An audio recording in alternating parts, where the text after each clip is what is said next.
저는 이 부분이 어떻게 보면 제가 머신러닝 대회에 참가를 하면서 가장 중요하게 생각하는 부분 중 하나다. 밸리데이션 셋과 더불어서 이 부분이다라고 말씀을 드리는데, 엔티티라는 개념을 활용을 해가지고 피처를 만드는 게 저는 가장 중요한 것 같습니다.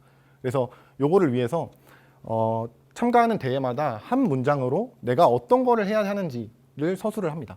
그러니까 요 대회 같은 경우에는 저는 특정 노선에서 특정 버스가 특정 정류장에서 특정 날에 몇 명의 승객을 태웠는가가 중요한 정보다라고 봤고, 요 엔티티는 쉽게 말해서 그러니까 테이블이다, 테이블이라고 생각하시면 될 것 같습니다. 그래서 노선에 대한 정보를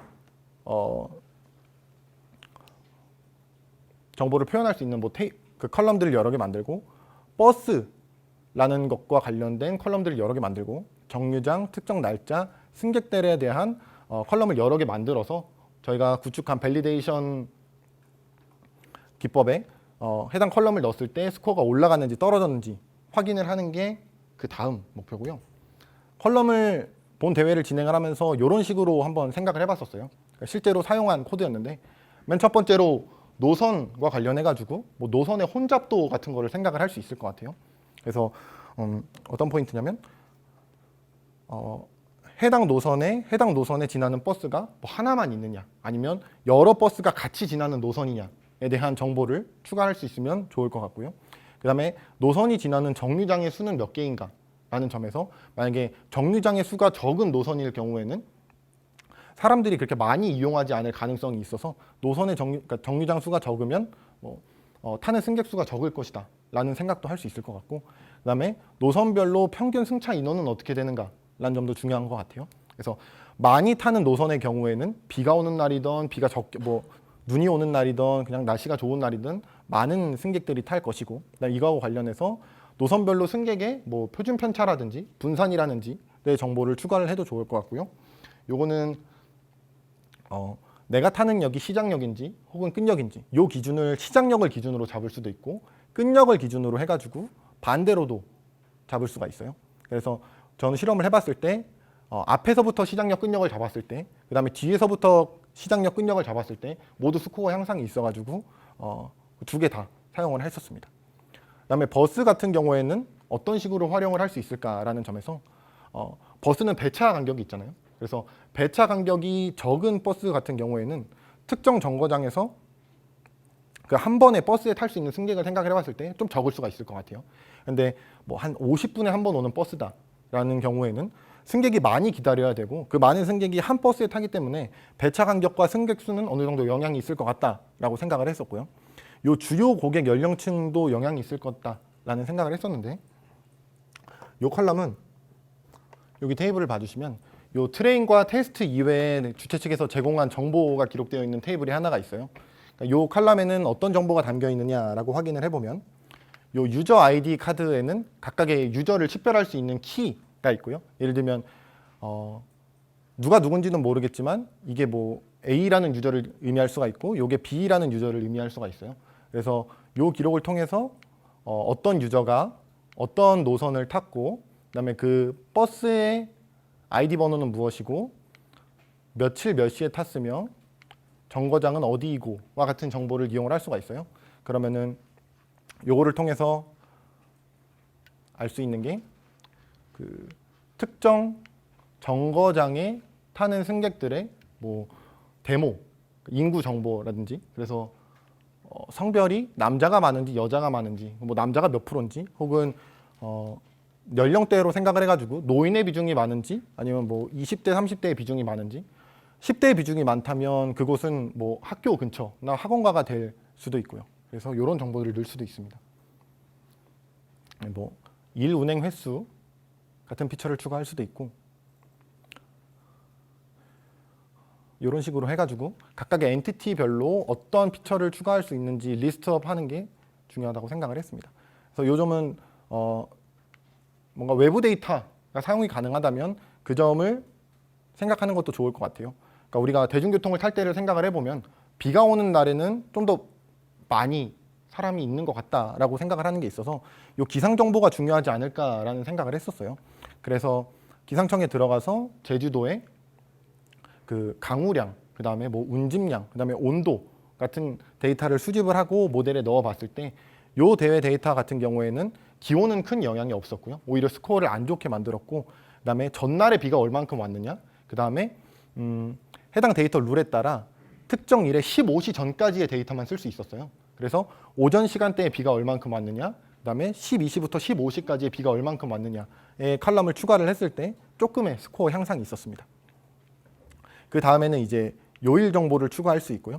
그 다음에 이제 공휴일, 휴일 정보를 추가할 수 있는데 요 대회에서 뭔가 좀 가채점 결과는 높은데 실제로 최종 점수는 좀 낮은 경우 요 컬럼을 잘못 건드려서 발생하는 문제가 있었다고 생각을 합니다.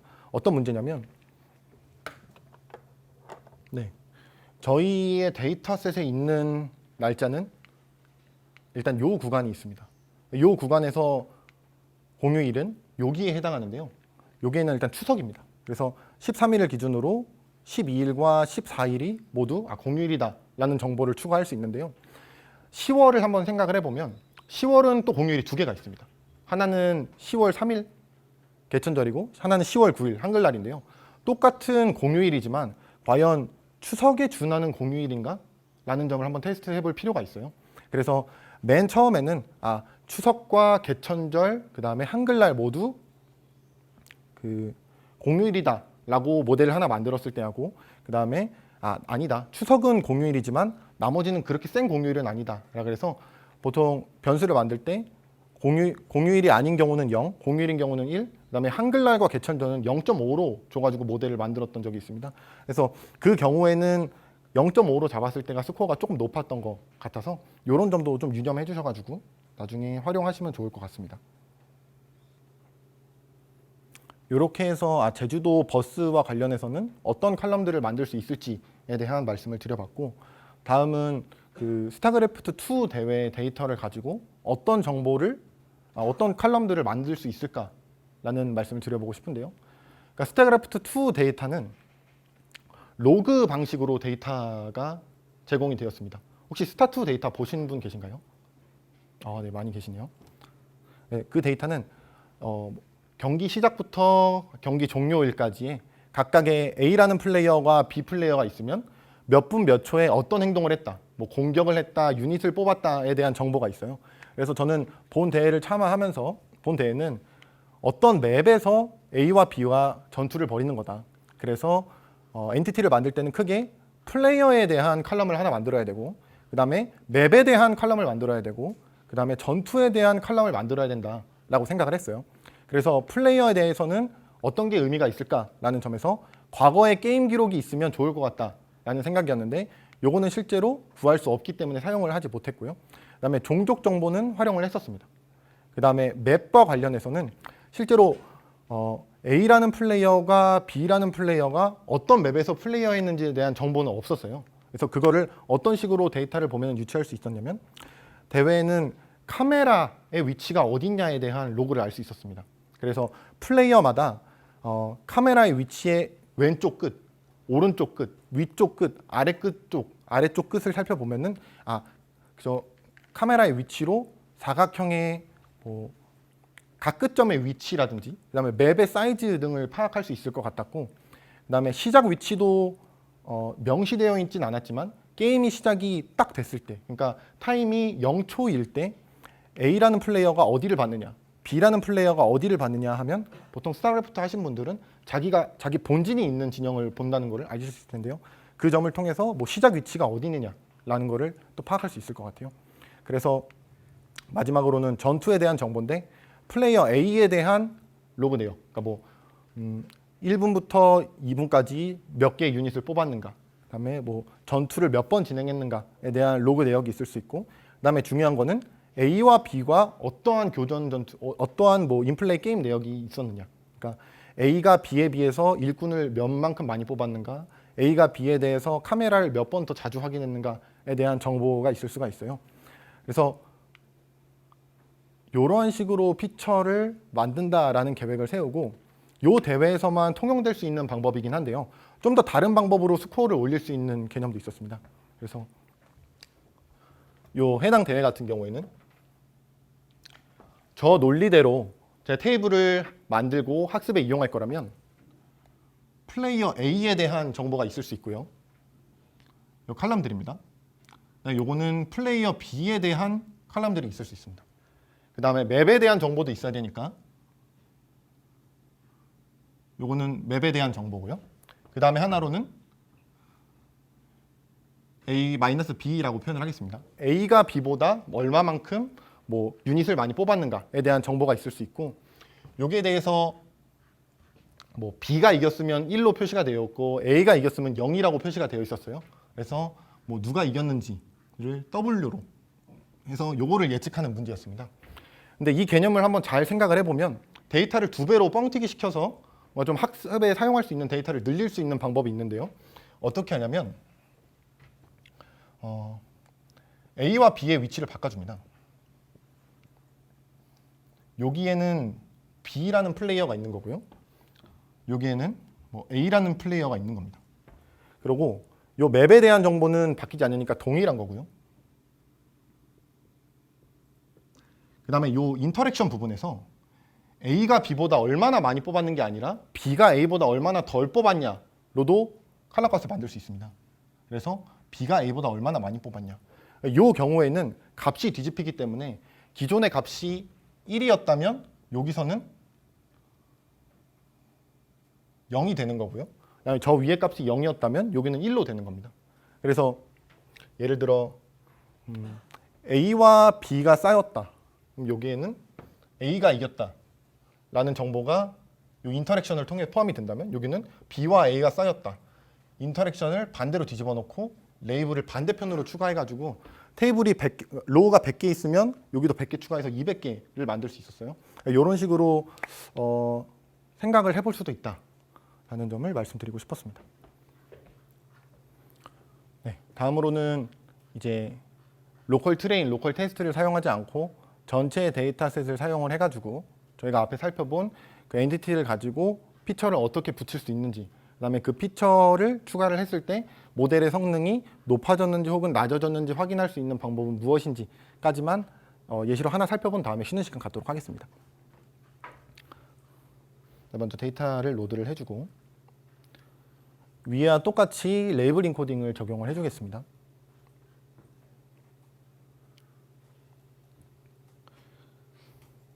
그다음에 여기는 위와 똑같은 코드인데요. 달라진 거는 로컬 트레인이라는 게 없고 그냥 트레인 전체에 대해서 얼마만큼의 그 OOF 기준으로 루트민 스퀘어 에러가 평가되냐를 나타냅니다. 기존에 돌린 걸 토대로 값을 한번 살펴보도록 할게요.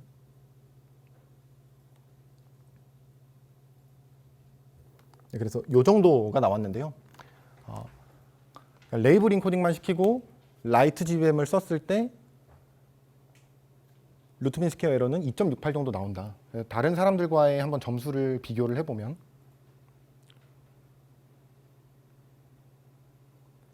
(2.6발은) 전체 참가자가 258명 있고요. 이 정도의 위치가 하는 것 같습니다. 그래서 기본적으로 뭐 선형 모델 이런 걸 사용하지 않고 대부분의 잘 통용되는 라이트 GBM 모델만 사용을 해도 전체 상위 한 50% 정도에는 들을 수 있다 라는 걸 한번 확인을 하였고, 그럼 우리가 추가적으로 피처를 생성하면은 어떻게 되는가 라는 점에서 제가 아까 말씀드렸던 부분 중에 하나가 1시간 단위로 탑승 승객을 기준하는 것은 노이즈가 발생할 가능성이 크다라는 점에서 새벽 시간대, 그 다음에 오전 시간대, 통근한 오전 시간대, 그 다음에 일과 시간대로 나누어 가지고 데이터를 새로 만들었었는데요. 요거 같은 경우에는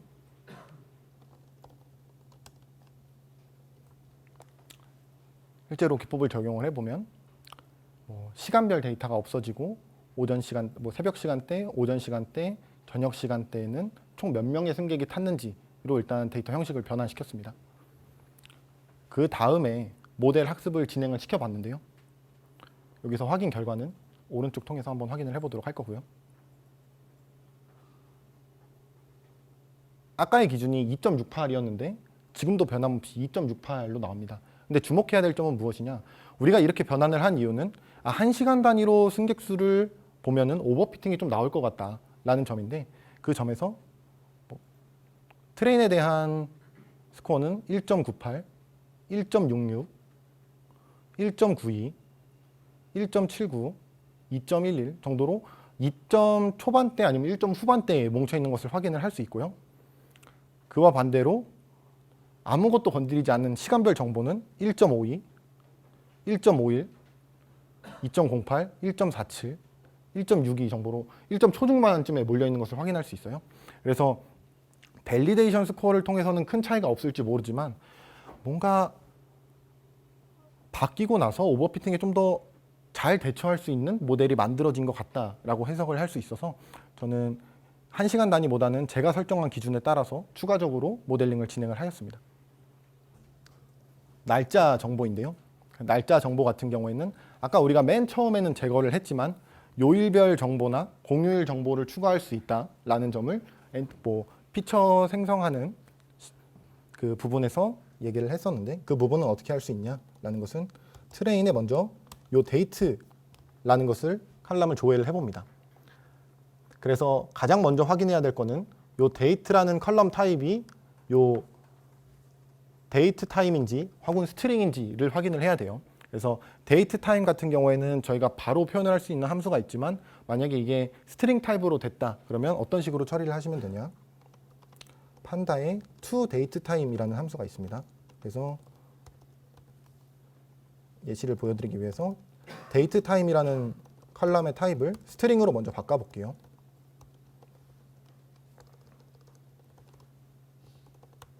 스트링으로 바꾸고 트레인의 데이트를 다시 한번 조회를 해보면 데이터 타입은 오브젝트, 스트링으로 나옵니다. 그러니까 이러한 경우에 어떻게 해야 되냐라는 점에서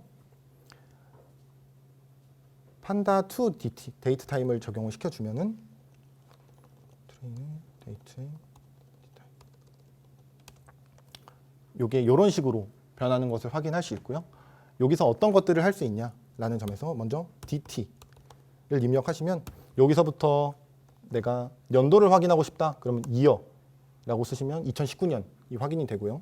여기에 month를 하고 싶다 그러면 뭐 9월인 게 나오고, 그다음에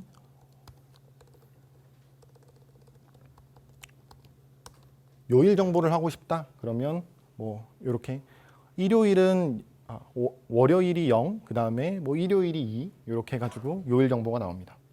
그래서 요 부분 한번 찾아보시면 이것뿐만 아니라 그 위크 오브 이어, 그러니까 총 올해 중 몇 번째 주차인지에 대한 것부터 뭐 타임 스탬프에 대한 초단위 정보까지 나와가지고 필요하신 부분은 추가적으로 찾아보시면 좋을 것 같고요. 그다음에 그거와 관련해서 일단 추석과 관련된 3개의 날짜, 그다음에 개천절과 그 한글날에 대한 날짜를 홀리데이냐 아니냐로 판단을 합니다. 그래서 여기까지만 일단 출력을 하면 홀리데이인 경우에는 true가 들어오는데 아닌 경우에는 false로 됩니다. 나중에 메모리적인 거를 조금 더 생각을 해보셔가지고 모델 학습을 진행을 할 때 보통 true and false 같은 경우에는 바로 int8 타입으로 바꿔주면은 0 아니면 1이라는 값으로 매핑이 되어 나오기 때문에 좀 더 커널이 꺼지는 혹은 뭐 메모리가 터져서 노트북을 껐다 켜야 되는 불상사가 발생하지 않을 수 있고요. 그 단톡방에 질문 주신 것 중에 베이스라인 모델 만들 때 왜 XGBoost는 사용하지 않았는지 궁금합니다 라고 질문 주셨는데요. 일단 맨 첫 번째로 조교님 말씀해 주셨지만 학습 시간이 좀 오래 걸립니다. 그 다음에 저희가 로컬 테스트, 로컬 트레인을 통해서 만드는데 확인한 것처럼 버스 루트 아이디나 스테이션 코드, 뭐 스테이션 네임 같이 카테고리컬 베리어블의 변수 중요도가 좀 높았었는데요. XGBoost 같은 경우에는 그런 카테고리컬 베리어블을 처리하는데 좀 단점이 있습니다. 그래서 베이스라인 모델에서는 저는 주로 요 라이트 GBM을 많이 사용하는 편이고, 요 캡부스트도 카테고리컬 베리어블 학습에 훨씬 좋지만 캡부스트가 요거는 GPU가 일단 무조건 있어야 돼서 일반 노트북으로 하기에는 좀 무리가 있는 것 같고요. 그 다음에 학습 시간이 좀 많이 걸립니다. 어떤 경우에 특히 많이 걸리냐면 요 카테고리컬 베리어블의 카디널리티가 높을수록 많이 걸리는데, 그러니까 버스 노선의 개수가 많을수록 뭐 스테이션 코드의 개수가 많을수록 오래 걸리기 때문에 일반적으로는 라이트 GBM을 통해 가지고 내가 만든 모델이 다른 사람과 비교했을 때 어느 정도의 성적을 냈는지를 판단을 하는 것이 좋겠고, 맨 마지막에는 보통 앙상블 하거나 아니면 트리베이스 모델 이외의 뉴럴 네트워크 모델을 만들 때는요, 그러니까 학습에 사용할 데이터셋을 완전히 구축을 한 다음에 그 똑같은 데이터셋을 가지고 XGBoo스도 학습시켜보고, 그 다음에 캣부스도 학습시켜보고, 뉴럴 네트워크도 학습시켜보고 라는 식으로 전개를 합니다. 그 다음에 하이퍼 파라미터 튜닝과 관련해서요, 저는 하이퍼 파라미터 튜닝을 초기에는 별로 하지 않는 편이에요. 그래서 여기 적어주신 것처럼 하이퍼 파라미터 옵티마이제 튜닝은 보통 손으로 많이 하는 것 같아요. 그러니까 오버피팅이 많이 발생하는 경우 어떤 컬럼을 어떻게 움직였을 때 변한다, 내가 기대하는 정도로 변한다라는 거를 경험적으로 좀 알고 있는 것 같아가지고, 그거는 라이브러리가 옵튜나 적어드리면 옵튜나라는 라이브러리가 하나 있고요, 하이퍼옵트, 요 두 개의 라이브러리가 있어요. 그래서 사용 방법은 편하신 것 중에 이용을 하면 되는데, 데이터 분석 대회에 조금 많이 참여하시다 보면은 내가 주요하게 지금 스코어를 많이 올릴 수 있는 하이퍼 파라미터가 어떤 거다라는 감이 오시게 될 거예요. 그 부분, 그 정도에 도달하기 전까지는 이것들 많이 이용을 하시면 될 것 같아요. 이거 단점이 시간이 좀 많이 걸린다는 단점이 있긴 합니다. 그다음에 폴드별로 하이퍼 파라미터 옵티마이제이션은 하지 않고 보통 하나의 하이퍼 파라미터를 설정을 한 다음에 전체 폴드에 대해서 동일하게 사용을 하고요.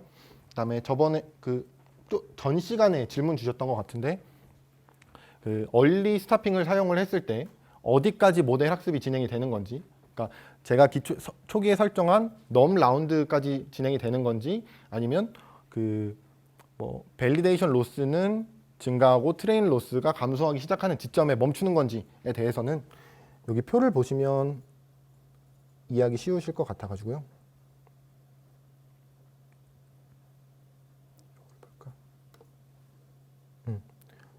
여기를 통해서 보면 제가 초기에는 만으로 설정해놨지만 얼리 스타핑이 됨으로써 140의 모델 학습이 멈췄습니다. 그래서 폴드 1의 모델에 대해서는 140번째까지만 학습이 진행된 상태로 학습 끝나는 거고요. 그 다음에 두 번째 폴드에 대해서는 565번째에 멈추고, 이런 식으로 학습이 이루어지게 됩니다. 여기 디스플레이 되는 내용, 표현되는 내용과 관련해서 보통 여기에는 저희가 사용한 오브젝티브가 표현이 되는데요. 이거 이외로 내가 다른 함수를 보고 싶다 그러면 LightGBM 내에 favori라는 파라미터가 있어요. 그러니까 이 부분에 대해서 뭐 좀 더 한번 구글링 해보시면 좋을 것 같습니다. 이제 다음 순서에 앞서서 어떤 식으로 데이터 분석을 하면 좋을지 간략하게 여태까지 진행한 내용을 훑고 진행을 해보도록 할게요. 그래서 제일 먼저 한 게 내가 본 대회에 참가를 했을 때 대회에서 점수를 평가하는 기준은 무엇이냐 라는 점에서 매트릭스를 이해하는 게 좀 중요하다. 그러니까 특별히 제주도 버스 데이터 같은 경우에는 아웃라이어가 있었고, 그 해당 아웃라이어에 대해서 페널티가 큰 루트민 스퀘어 에러 함수를 적용하고 있었기 때문에 EDA를 하거나 아니면은 좀 더 추가적인 탐색을 하고자 할 때 그러한 로우들을 중심적으로 보면 좋을 것 같다라는 점. 그다음에 데이터를 이해할 때는 총 한 5개 정도의 중요 포인트를 보고 봤었는데요. 그러니까 데이터 사이즈 측면에서는 트레인과 테스트 비율을 한번 살펴봄으로써 트레인이 비교적 작고 테스트가 큰 경우가 존재를 하는데, 스타그래프트 대회 같은 경우에 그랬다고 기억이 나요. 그 대회 같은 경우에 트레인에 너무 오버피팅 되면은 최종적 결과물인 테스트의 프라이빗 부분에서 좋지 않은 성과가 나올 수가 있다. 그래서 그런 경우에는 오버피팅을 방지하는 하이퍼 파라미터를 설정해 주는 건지, 아니면 오버피팅이 발생할 수 있는 컬럼들을 좀 미리 제거해 주는 게 필요하고요.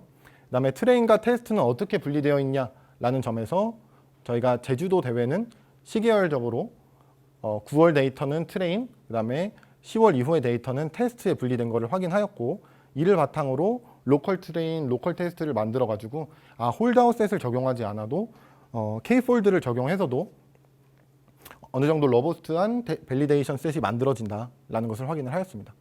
그 다음에 미싱 밸류에 대해서는 부스팅 모델의 경우 미싱 그 자체로 나눠도 학습이 진행되기 때문에 일단 베이스라인을 잡을 때는 크게 신경 쓰지 않아도 된다. 하지만 미싱 밸류가 큰 의미를 가진 경우가 있을 수가 있으니 추가적인 탐구를 해보면 좋을 것 같다라는 점이고, 그 다음에 타겟 베리어블 분포에 대해서는 가장 좋은 거는 정규 분포이면 좋겠지만 스큐된 데이터거나 혹은 분류 문제에서 굉장히 임밸런스한 분포를 보일 경우에 어떻게 해결해야 될까라는 점 생각하면 좋을 것 같고, 그다음에 데이터의 특이한 부분, 주목해야 될 부분, 저희는 여기에서 스테이션 네임이 같은데 스테이션 네임이 여러 번 등장할 수 있는 경우가 어떤 것인지 확인을 했었고요.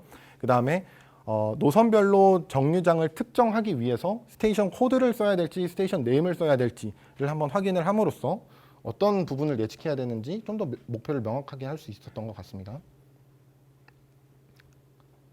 그 다음에는 밸리데이션 만드는 방법은 K폴드, 스트래티파이드 K폴드, 그룹 K폴드, 그 다음에 홀드아웃이 있었는데 일반적인 경우에 K폴드나 스트래티파이드 K폴드를 사용하면 좋다. 그 다음에 시계열 데이터의 경우 미래의 사건과 가장 근접한 분포를 띠고 있을 것 같은 걸 홀드아웃셋으로 설정한 다음에 학습을 진행한 경우도 있다.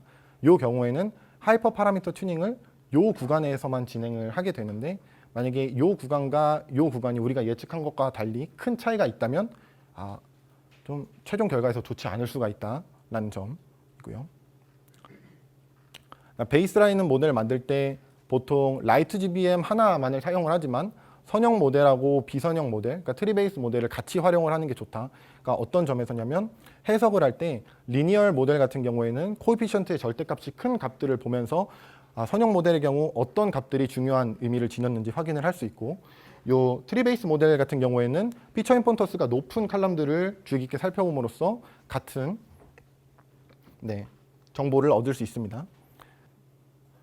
코에피션트에서는 좀 낮은 값을 기록했지만 피처 임포턴스에서 높은 값을 기록한 칼럼 경우에는 선형 모델로는 잘 학습하지 못하는 거다라고 이해를 하시면 될 것 같고, 그거 같은 경우에는 뉴럴 네트워크 모델을 쓸 때 말씀드렸던 카테고리컬 베리어블 처리하는 방법에서 요 임베딩 레이어로 엔티티 임베딩을 적용을 하거나 아니면 원하드 인코딩으로 하는 게 레이블 인코딩을 하는 것보다 훨씬 더 효과적일 수 있다라는 점이 있고요. 그 다음에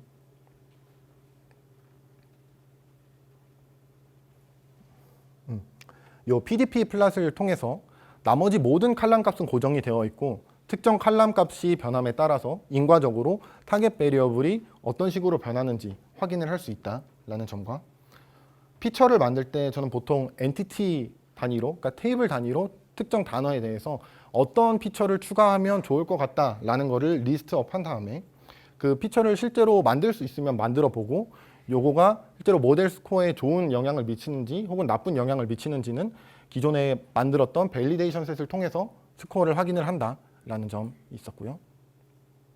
그다음에 요 슬라이드를 통해서 특정한 경우에는 데이터를 뻥튀기 할 수 있는, 그러니까 뭐 100개 데이터가 있으면 200개로 만들 수 있는 방법도 있을 수 있다라는 점과, 그다음에 카테고리컬 베리어블을 처리하는 방식에 대해서도 알아봤었고요. 그다음은 이제 타겟 민 인코딩, 그다음에 타겟 민 인코딩을 알아보도록 하겠습니다. 여기 들어가기 전에 혹시 오늘 강의에 대한 질문이셔도 좋고 아니면 데이터 분석이나 대회에 관한 질문이어도 좋으니까 혹시 궁금하신 부분 있으면 말씀해 주실 부분 있으실까요? 저는 보통 제 캐글 대회 기록을 보면은 개인으로 참가했던 기록은 거의 없는 것 같아요.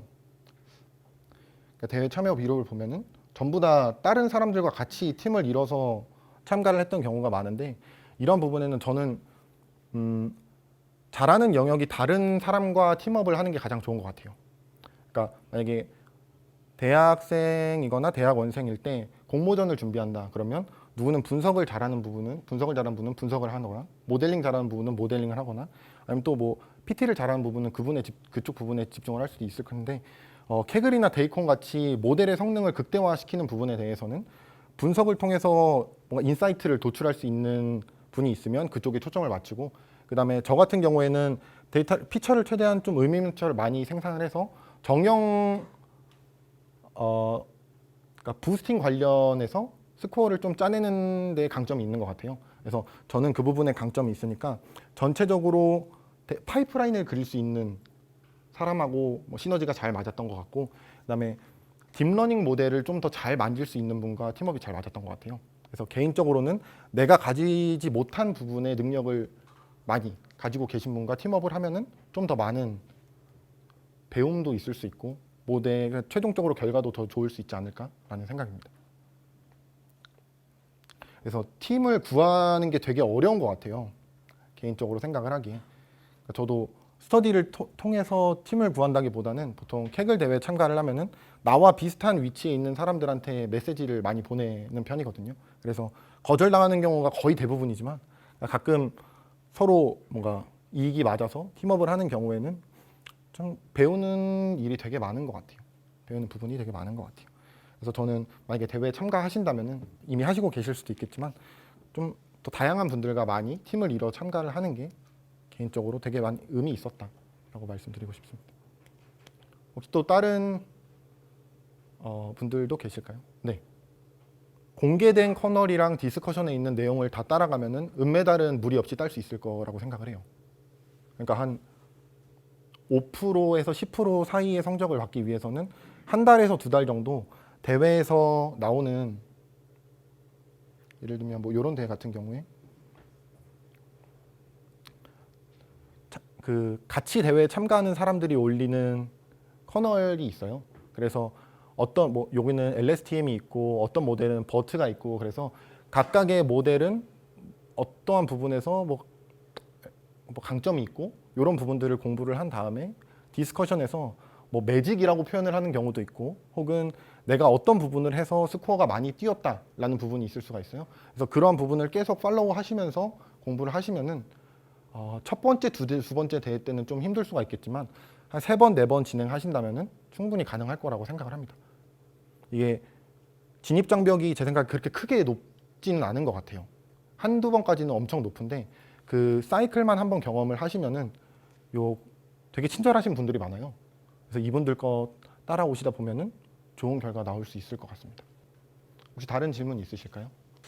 저 같은 경우에는 이번 대회에서 제가 로컬 트레인하고 로컬 테스트를 설정을 했다고 말씀을 드렸잖아요. 그래서 특정 지점에서 너무 많이 승객이 그러니까 제가 생각했던 것보다 너무 많이 승객이 탔다라고 기록이 된 경우에 이거는 정산이 뭔가 잘못됐다가 아닐까라고 생각을 했어요. 그래서 그 부분들에 대해서는 로우를 삭제하는 방식으로 학습을 해가지고, 로컬 테스트는 저희가 보지는 않았지만 학습의 결과를 미래의 일을 확인을 할 수 있는 거잖아요.